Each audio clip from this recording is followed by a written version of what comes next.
KXTC Podcast. Le samedi 31 août et le dimanche 1er septembre 2024, à Solliès-Pont, dans le Var, aura lieu la fête de la figue et du terroir. Nous avons demandé à Nicolas Chauvin, directeur de la Copsol Fruits, des précisions sur la production figue 2024 et cette manifestation. Alors on va parler de cette production de figues 2024. Comment ça se passe au niveau de la coopérative ? Pour l'instant, la saison démarre doucement, donc elle est juste en préparation. Il n'y a pas énormément de volume à la minute où on parle. Comment ça se passe le circuit au niveau des producteurs quand ils viennent vous voir ? Les producteurs emmènent la cueillette du jour à la coopérative, la déposent au service des apports. La marchandise est stockée en chambre froide selon un ordre qui s'appelle le FIFO, First In, First Out, ce qui permet à ce qu'aucun producteur passe devant l'autre dans les chambres froides. Chaque marchandise est stockée jusqu'à son conditionnement. Alors j'ai assisté, je vous avais rendu visite à la coopérative. Vous avez le petit scanner qui scanne tous les calibres, c'est ça ?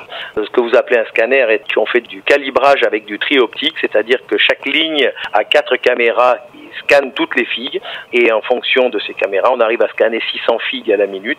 Chaque figue prend une orientation aussi bien sur sa taille que sur sa qualité. Combien de calibres on a à peu près au niveau sortie ? Nous avons du calibre 40 au calibre 65-70, sachant qu'on passe d'unité de 5 en 5, donc le 40, 45, 50, 55, 60, 65 et 70.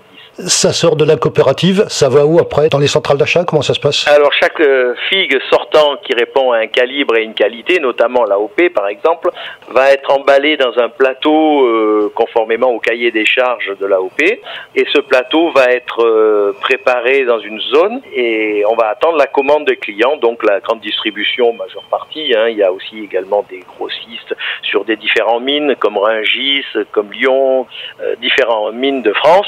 On va faire des palettes, on va constituer des palettes en fonction des commandes et ces colis vont être mis sur ces palettes en vue d'être expédiés en fin de matinée, début entre midi et 2. On va faire un petit rappel du bassin de production, donc Solliès et puis... Les villages environnants. Vous prenez un compas, vous faites 15 km autour de la coopérative et vous êtes à peu près dans le vrai, donc La Farlette, Cuers, La Garde, Lacroix, voilà, ça c'est le bassin de production, mais c'est vraiment très proche autour de la coopérative. Alors au niveau figue, puisqu'on parle de ça quand même, il y a des couleurs, il y a des variétés. Alors la figue, essentiellement, on parle de figue violette, c'est celle qui bénéficie donc de l'appellation de l'AOP et la majeure partie de la production se trouve sur la violette. Bien évidemment, on vient à cette occasion, ça s'appelle la fête de la figue et du terroir. L'édition donc sera le 31 août et le 1er septembre, le samedi et le dimanche. Et comme je connais, puisque je suis déjà venu à la fois chez vous, mais à la fois dans la manifestation, je suppose que vous serez présent comme d'habitude à cette fête. Tout à fait. On aura le stand de la Copsol Fruits qui sera au centre à côté de l'église, sur la place, où tous nos produits seront exposés à la vente. Les personnes qui assisteront et qui viendront à la fête de la figue pourront déguster nos produits. Alors on va parler bien sûr de Solliès-Pont. La fête de la figue, c'est une manifestation peut-être la plus importante. Comment vous vivez cette fête de la figue au niveau de ce village ?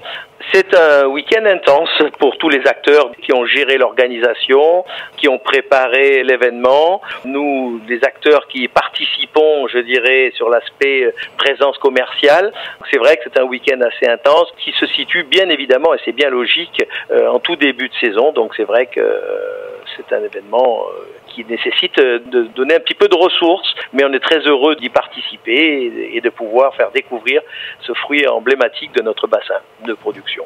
Alors le gros de la production, c'est quand ? Alors ça va être maintenant, c'est-à-dire que ça va être début septembre jusqu'à octobre. Voilà, le pic de production va se situer à peu près dans cette période. Et on parle d'autre chose aussi, parce que j'ai visité bien sûr votre coopérative, il y a quelque chose de spécial. Vous entrez et puis à droite, il y aurait un petit magasin, c'est ça ? Oui, tout à fait. Nous avons ouvert il y a 2 ans et demi un magasin direct producteur, c'est-à-dire en circuit court, qui permet à nos clients de trouver déjà nos produits de saison et ceux des producteurs locaux, donc qui font autant des fruits et des légumes et quelques produits transformés que nous avons également réalisés avec des artisans locaux. Et ce magasin sera ouvert lors de l'événement de la fête de la figue, le samedi de la fête de la figue, donc il n'y a aucun problème pour que les clients viennent nous trouver sur le magasin de la Copsol Fruits. Il y aura même un grand parking qui pourra être à la disposition des clients qui souhaitent ensuite rejoindre l'événement à pied. KXTC Podcast.